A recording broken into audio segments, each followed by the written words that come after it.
mi fuerza, mi poder, y mi tesoro quieres ser. Eres todo para mí. Joya preciosa de mi hogar, nunca te quiero abandonar. Vive en mí, Señor. Eres mi fuerza, mi poder, y mi tesoro quieres ser. Eres todo. Necesitamos escuchar su palabra, necesitamos escuchar su voz, por lo que ahora debemos abrir nuestros corazones y prestar muchísima atención a lo que Dios quiere enseñarnos en esta noche a cada uno de nosotros a través de nuestro querido hermano, a quien amamos profundamente, Masaru Guzmán. Hermano Masaru, es su tiempo. Buenas noches, amados hermanos, amada iglesia, qué gusto nuevamente estar reunidos esta noche, glorificando a Dios, honrando a Dios, orando a nuestro Dios, agradeciendo y poniendo nuestras necesidades delante de Él. Agradezco a Dios y a ustedes por darme la oportunidad de compartir esta noche la palabra de nuestro Dios.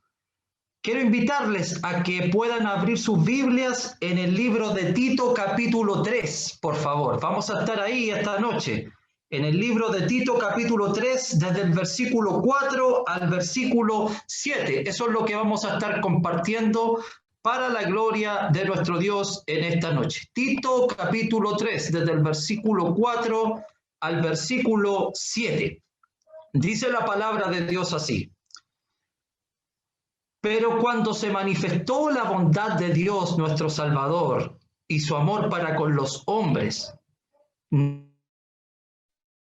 no por obras de justicia que nosotros hubiéramos hecho, sino por su misericordia, por el lavamiento de la regeneración y por la renovación en el Espíritu Santo, el cual derramó en nosotros abundantemente por Jesucristo nuestro Salvador, para que, justificados por su gracia, viniésemos a ser herederos conforme a la esperanza de la vida eterna. Esto es uno de los pasajes más lindos de la Escritura. Y según el libro de Tito, la segunda sección de sana doctrina que aprendemos en el libro de Tito. Nuestro versículo comienza con un pero. Esto nos indica que la frase tiene relación con los versículos anteriores, pero es el contraste con los versículos que anteriormente Pablo ha venido enseñando.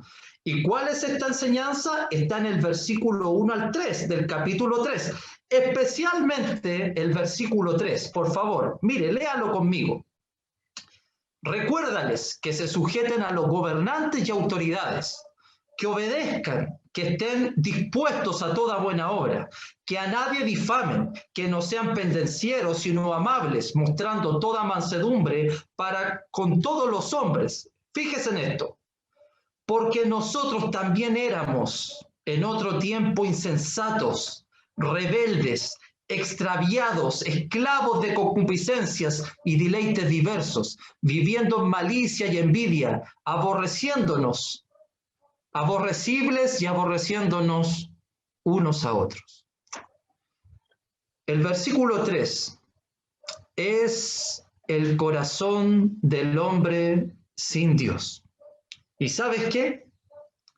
Ese también fue nuestro corazón. El versículo 3 fue nuestro estilo de vida por mucho tiempo, delante de Dios, delante de los hombres. En el versículo 3 están incluidos los cretenses a quien va dirigida o con quienes Tito tiene que trabajar. En el versículo 3 está incluido Tito, a quien le llega esta carta. En el versículo 3 está incluido el mismo apóstol Pablo, y también en esta noche. En el versículo 3 estamos incluidos todos nosotros que estamos hoy. Porque el versículo 3 comienza diciendo, porque nosotros también éramos. El propio Pablo se incluye ahora en el versículo 3. Pablo está diciendo, así fuimos delante de Dios. Este fue nuestro estilo de vida delante de Dios. Este fue nuestro corazón delante de Él y delante de los hombres. Nuestra vida fue una vida insensata. Éramos personas necias, rebeldes, sin sometimiento a Dios ni a ninguna cosa, esclavos de nuestros propios deseos, dice el versículo, de nuestros propios deleites, viviendo en malicia y envidia, o sea, deseando lo malo a los demás y deseando lo bueno de los demás, aborreciéndonos unos a otros, odiándonos, detestándonos unos a otros. Esta fue nuestra vida delante de Dios. ¿Y por qué digo fue? Porque el apóstol dice en el versículo 3, porque nosotros también éramos en otro tiempo. Este fue nuestro corazón, sí, pero antes, ya no.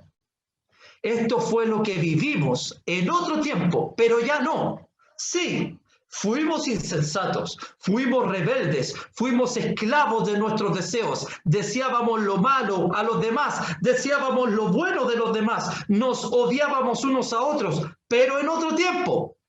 En otro tiempo, dice el apóstol, ya no tenemos esa vida, ya no somos así. Y la pregunta es, ¿por qué?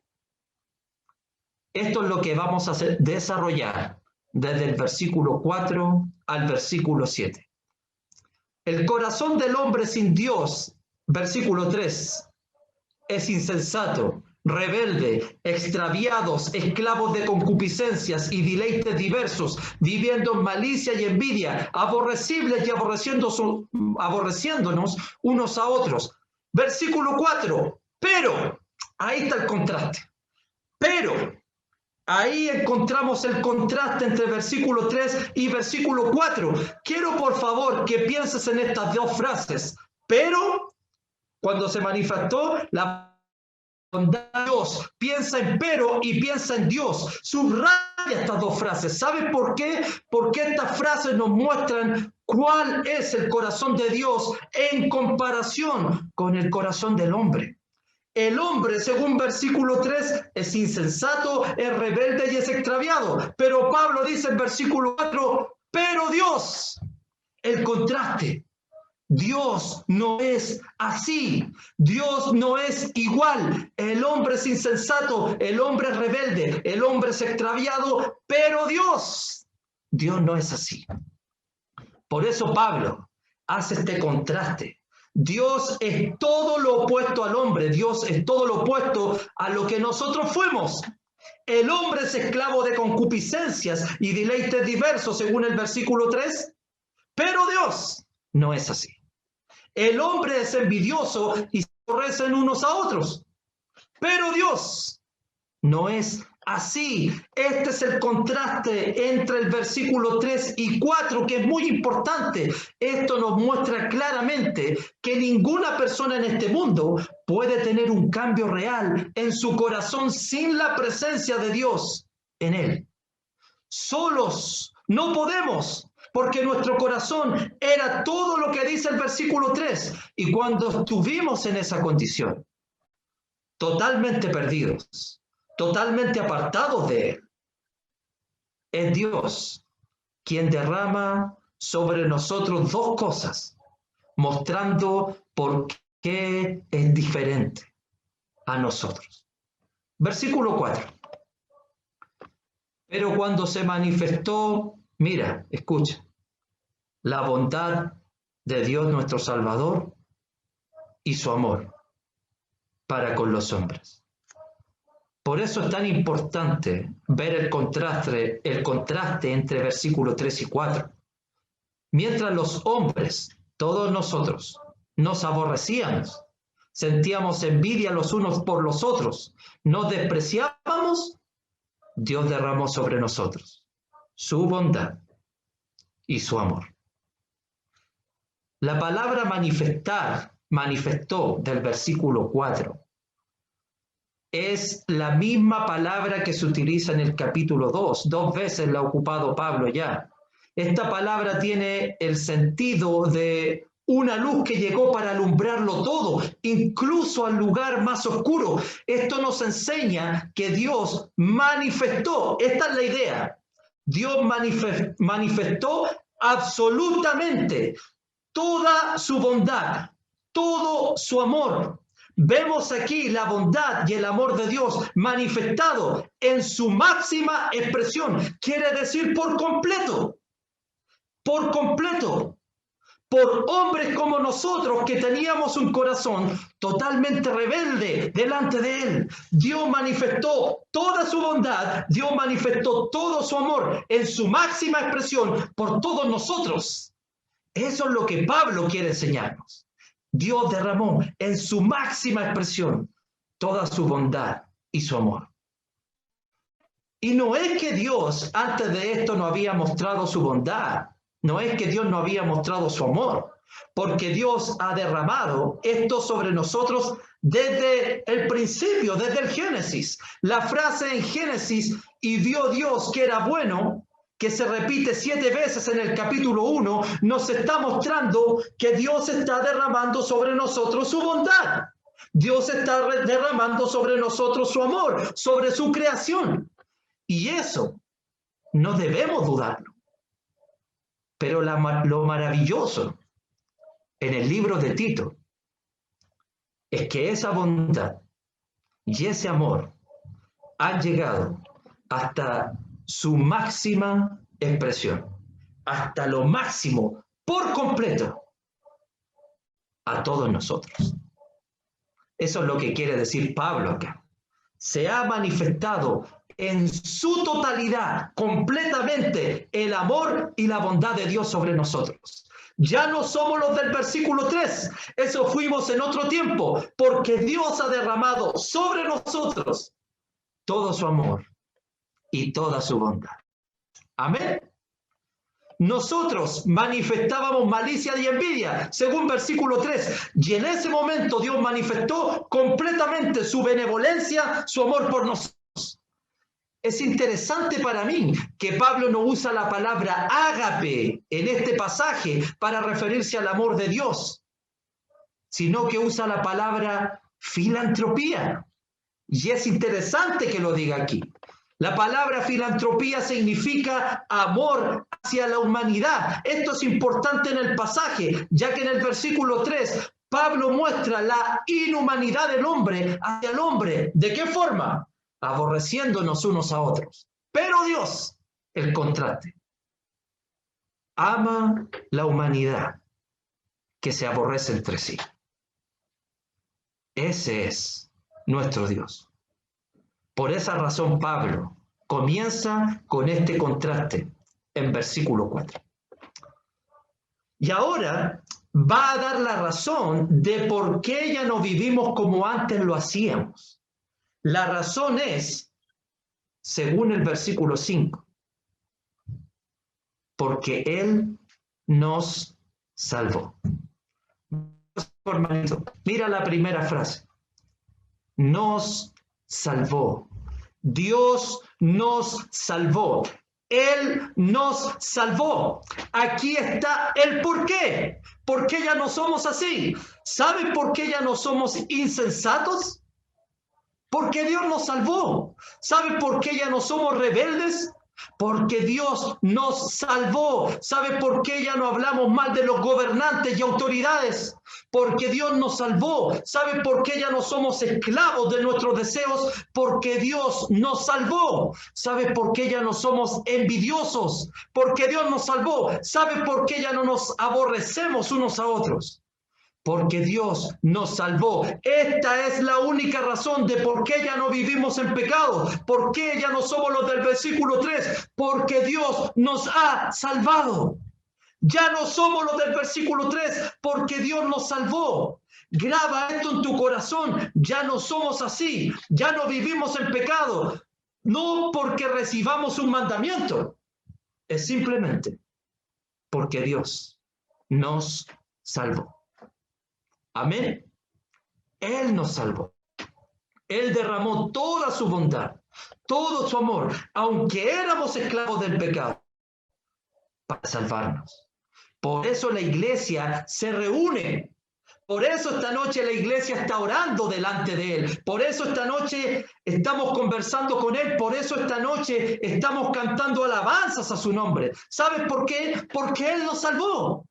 Cuando nos reunimos el día domingo, para mí no es un problema. ¿Por qué? Lo hacemos porque Dios nos salvó. Cuando la iglesia ofrenda a Dios, no es una carga. ¿Saben por qué? Porque Él nos salvó. Y todo lo que hacemos cada día en la semana y todo lo que hacemos es en respuesta a lo que Él hizo por nosotros. Él nos salvó. Gloria a su nombre. Él nos ha salvado. Y si alguien nos hace la pregunta, ¿por qué ya no vivimos como antes? ¿Por qué ya no soy el del versículo 3? ¿Por qué ya no vivo en insensatez? ¿Por qué ya no soy esclavo de mis deseos? Nuestra respuesta debe ser esta. Ya no somos lo que éramos, porque Dios me salvó. Amén, hermanitos. Dios nos salvó.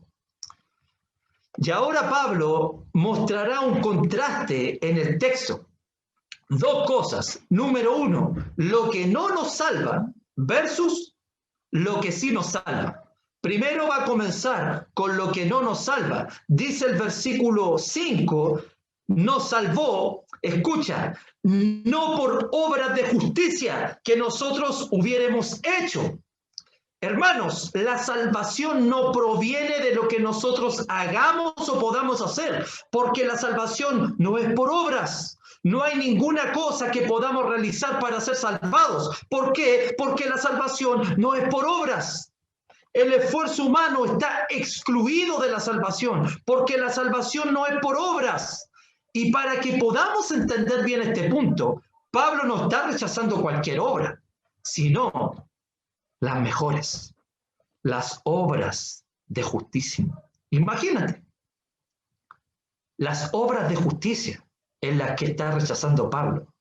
La idea popular que existe en Chile, quizás en muchos países, es que cada vez que hacemos algo bueno, cuando ayudamos a alguien, tenemos un pedazo de cielo ganado. Esa es una idea muy popular en nuestro país.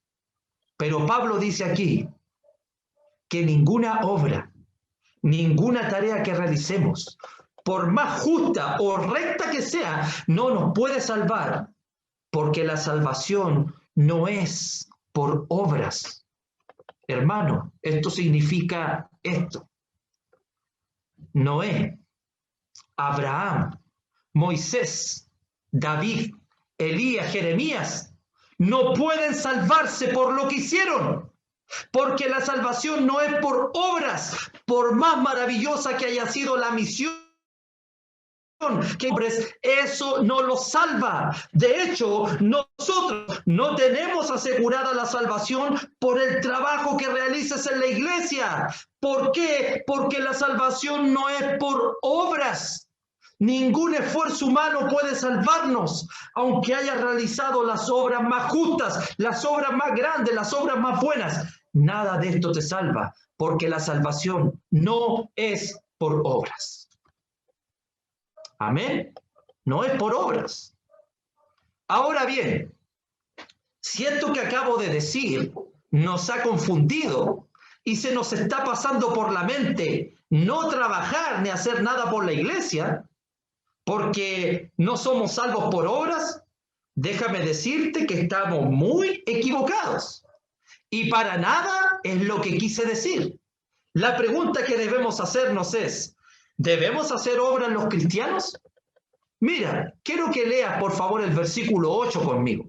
Dice así, palabra fiel es esta, y en estas cosas quiero que insistas con firmeza para que los que creen en Dios, amados hermanos, todos los que estamos acá creemos en Dios. Y dice Pablo, para que los que creen en Dios procuren ocuparse en buenas obras. ¡Wow! ¿Qué contraste? ¿Es un contraste esto? Pablo está diciendo no por obras y ahora debemos ocuparnos en buenas obras. ¿Esto es un contraste? Para nada. ¿Hacemos o no hacemos buenas obras los cristianos? Hermanos, sí.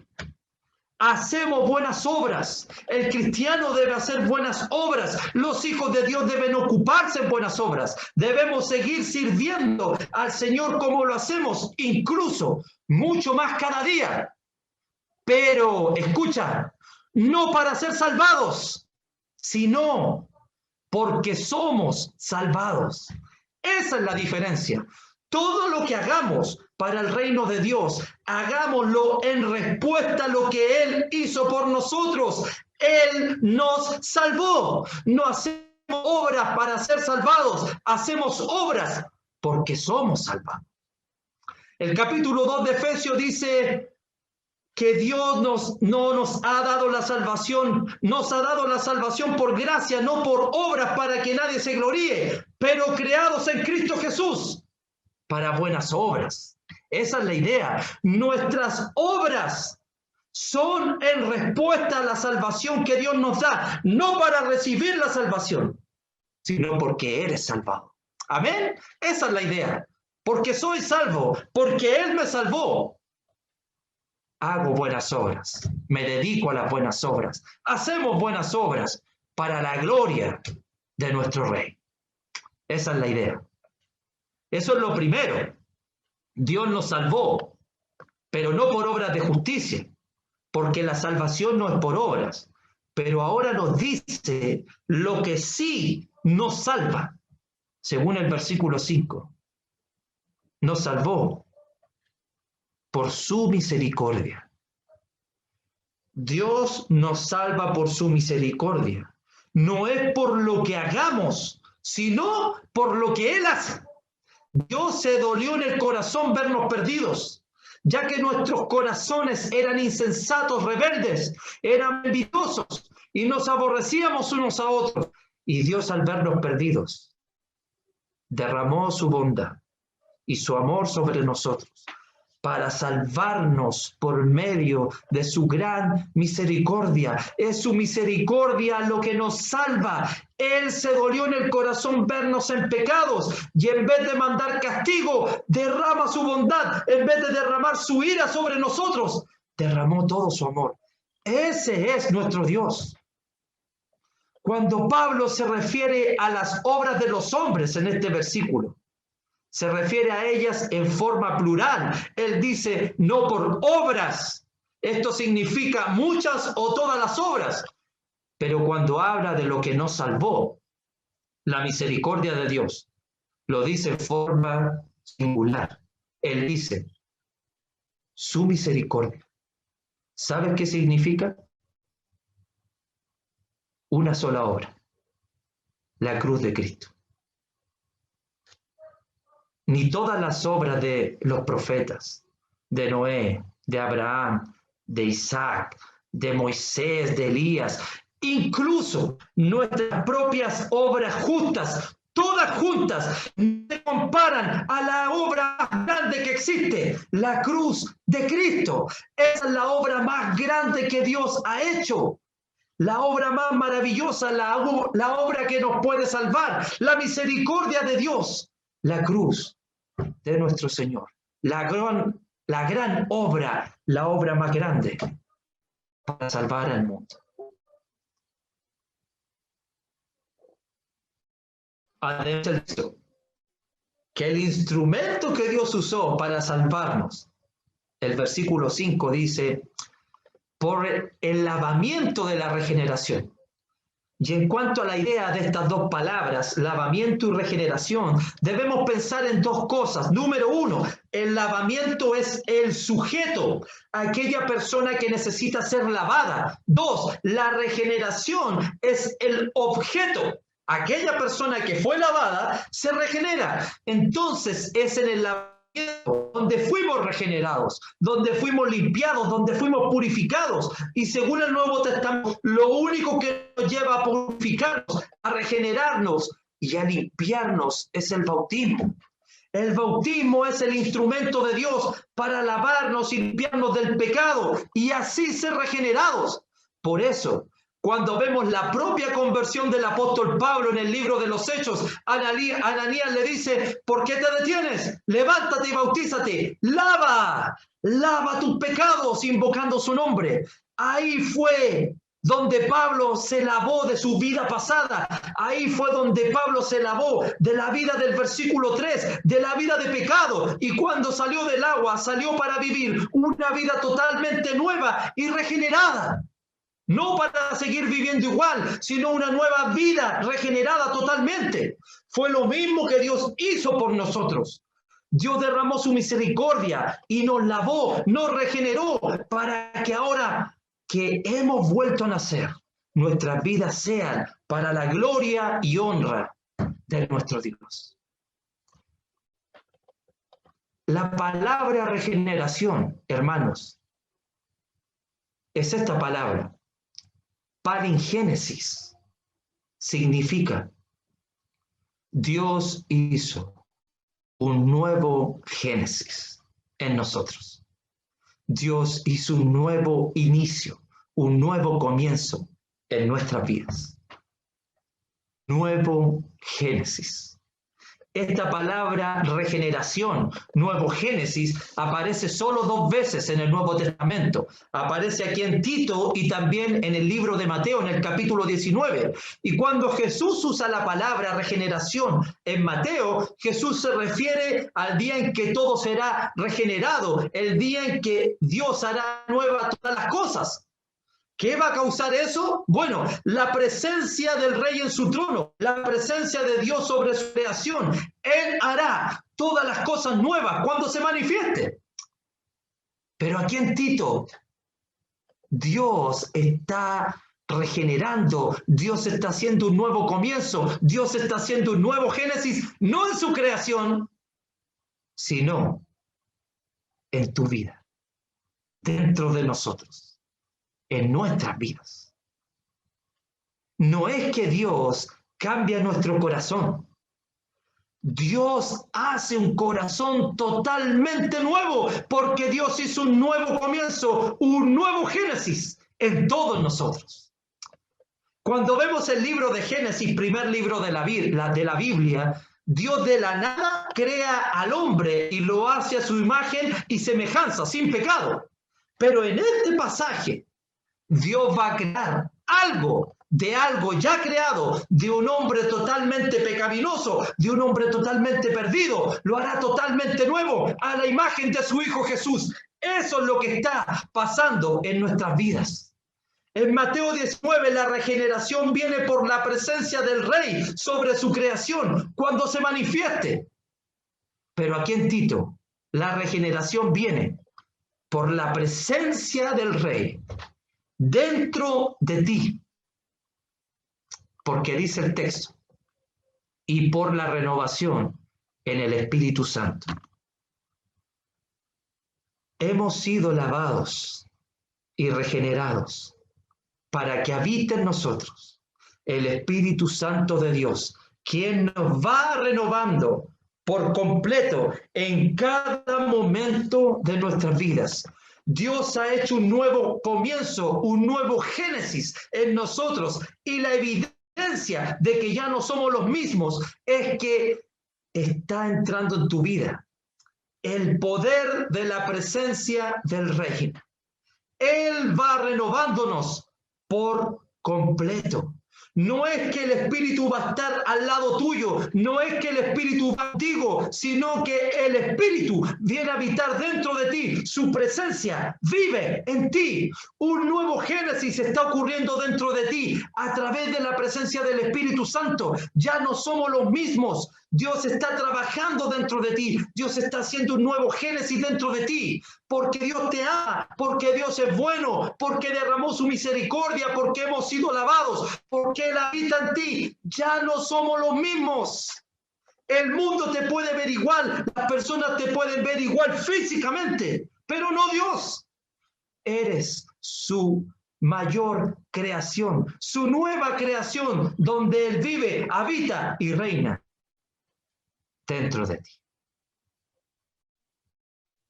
Mis hermanitos, quiero por favor que puedas pensar en esto detenidamente.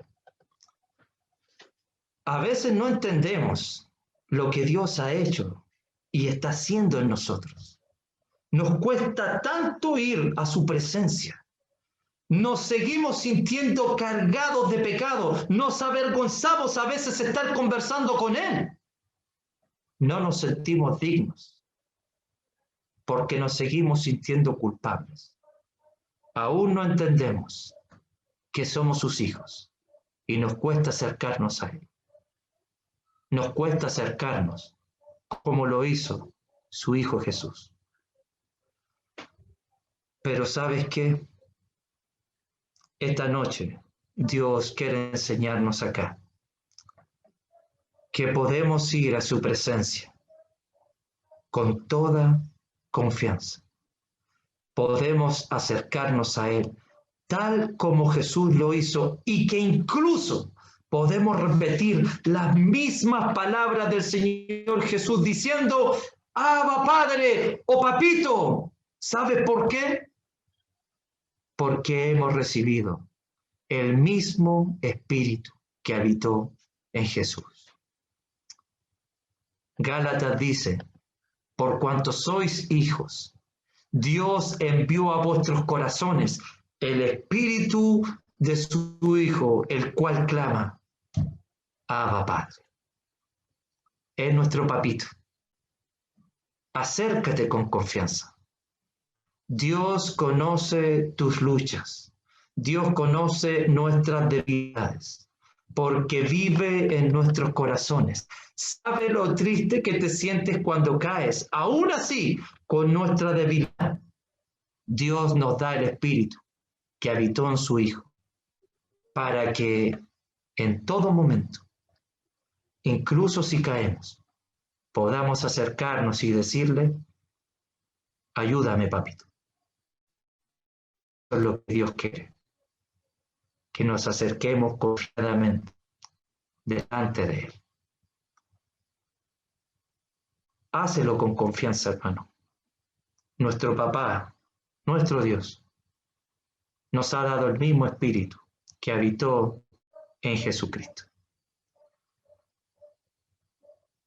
Para seguir adelantando, ya me pasé de la hora, lamentablemente, me disculpan, pero voy a tratar de ser breve lo que queda.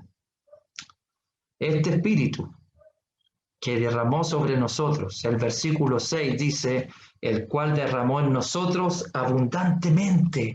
La palabra abundantemente tiene la idea de riquezas, o sea que Dios compartió su riqueza con nosotros completamente, abundantemente, la cual es su Santo Espíritu. Es en el Espíritu. Ahí está la verdadera riqueza. Es el Espíritu Santo, el verdadero tesoro de Dios, quien lo compartió con nosotros abundantemente, porque Jesucristo hizo un sacrificio, dice el versículo, por Jesucristo nuestro Salvador. Dios derramó su Espíritu por Jesucristo, el cual fue el medio que Dios usó. La misericordia de Dios del versículo 5 es Él, nuestro gran Dios y Salvador Jesucristo. No podemos entender esto sin pensar en su sacrificio. Es por su sacrificio donde recibimos la salvación. Santo Espíritu, es Jesús nuestro Salvador, que por medio de Él recibimos la misericordia de Dios, el lavamiento de la regeneración y la renovación en el Espíritu Santo. No es por ti, no es por mí, no es por nuestras obras, es por la única obra, Jesucristo en la cruz. Versículo 7. Para que justificados por su gracia, mis hermanitos, justificados por su gracia, Dios está trabajando en nosotros. Dios está haciendo un nuevo Génesis en nosotros para que seamos justificados. Esto significa ser declarado justo. Somos declarados justos. ¿Cómo? Si Romanos capítulo 3, versículo 10 dice que no hay justo, ni aún uno. Pero aquí dice que sí, somos justificados, somos justos delante de Dios. Entonces, ¿hay justos o no hay justos? Sí, por supuesto que sí hay justos, pero los que hay existen simplemente no por lo que hacen, sino por la gracia de Dios que se ha derramado a través de la misericordia de Dios. La gracia de Dios nos justifica. Somos declarados justos porque Jesucristo se sacrificó por nosotros, porque el Espíritu Santo habita en nosotros, porque el Padre derramó su misericordia para salvarnos a nosotros. Somos justos delante de Dios por lo que el Dios Padre, Hijo y Espíritu hacen por nosotros. Y para que justificados por su gracia viniésemos a ser herederos, dice el versículo, conforme a la esperanza de la vida eterna. En palabras simples.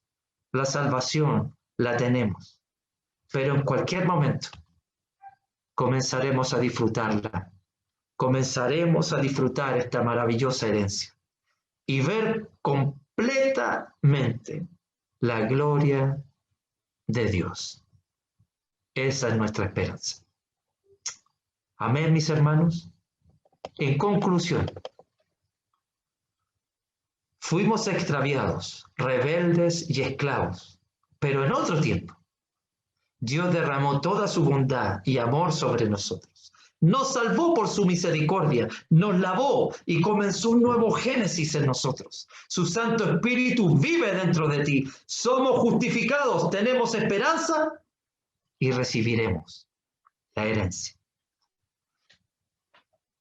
Si por alguna razón seguimos viviendo con el corazón del versículo 3, ya no lo hagamos más.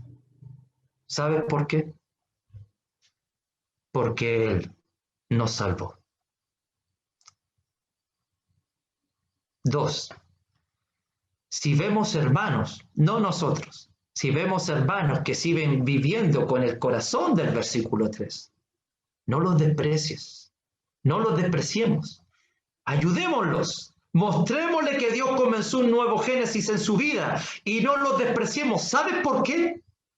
Porque nosotros también fuimos así en otro tiempo y Dios nos transformó. Es fácil ver a los demás en el versículo 3, pero recuerda, nosotros también fuimos así.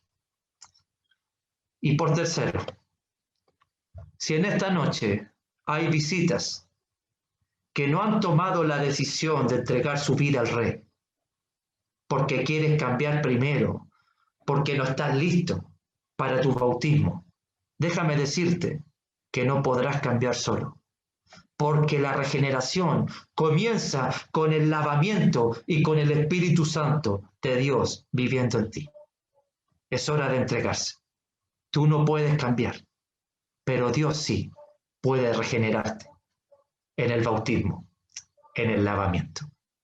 La meta del cristiano, hermanos, no es la salvación. Ya la tenemos. La meta del cristiano es tener una relación más íntima con nuestro Dios, hasta llegar a verle un día, cara a cara, aquel que nos salvó. Amén. Les invito a que oremos. Inclinen su rostro.